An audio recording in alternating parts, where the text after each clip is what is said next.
Bonjour à tous, dans cette vidéo je vais vous montrer comment je vais vous faire un petit tuto pour fabriquer un yin-yang bougeoir. Un yin-yang bougeoir.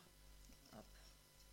Donc j'ai utilisé, la bougie est tombée, j'ai utilisé du coup du bois, c'est du chêne, et j'ai utilisé comme outil donc, ma découpeuse laser, mais aussi des outils plus traditionnels comme la défonceuse, vous allez voir.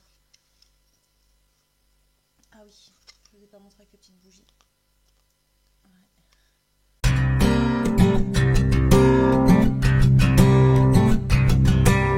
La première chose que j'ai faite, c'est de concevoir le fichier. Donc c'est très facile de concevoir un yin-yang parce qu'il faut en fait trois cercles. Le cercle central, il est deux fois plus petit que le cercle du milieu là, que je suis en train de faire sur la vidéo. Et le cercle extérieur, il est encore deux fois plus gros. Donc du coup j'ai des cercles de 4 cm, 8 cm et 16 cm. Donc je suis vraiment partie de la taille de la bougie pour déterminer quelle taille faire. Je vais aller un peu plus loin. Voilà, et une fois que j'ai fait mon fichier de yin-yang, j'ai importé un fichier de fleur de vie. Donc mon idée, c'était de fusionner la fleur de vie avec une partie du yin-yang.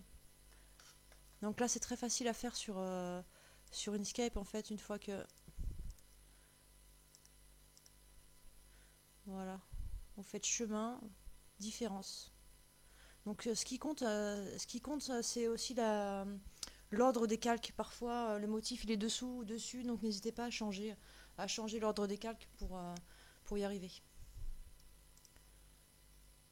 Donc ça, hop. Je voulais pas, c'est partir sur du bois de mauvaise qualité, enfin comme du pin, un bois léger.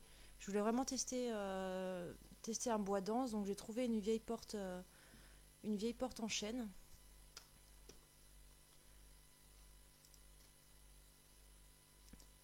Donc j'ai découpé à la bonne taille, donc j'ai pris un bout de 17 sur 17 histoire que ça qu'on ait un centimètre de marge. J'ai ensuite raboté.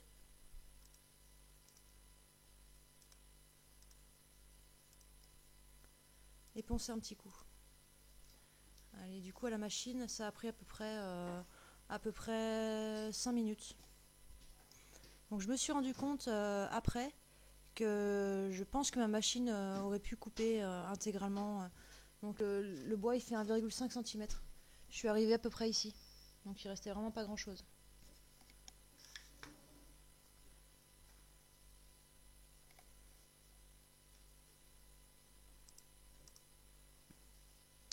Alors, la troisième étape, ça a été de faire les trous.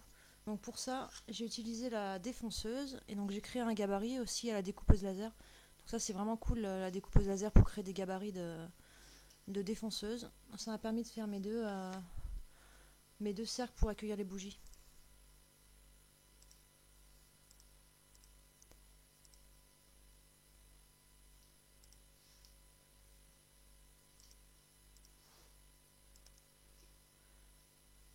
Alors la prochaine étape, ça a été de découper. Alors si j'avais mieux réglé, j'aurais pu traverser, ça aurait été vachement plus simple. Mais du coup, il y avait quand même la coupure était à plus des trois quarts.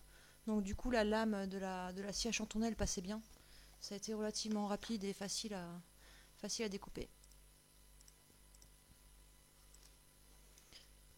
Donc j'ai repensé un coup pour arrondir les angles.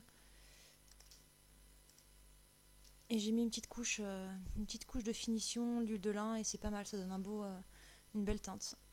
Voilà, c'est fini pour ce tuto, j'espère qu'il vous inspirera et on se dit à bientôt pour une prochaine vidéo. Salut!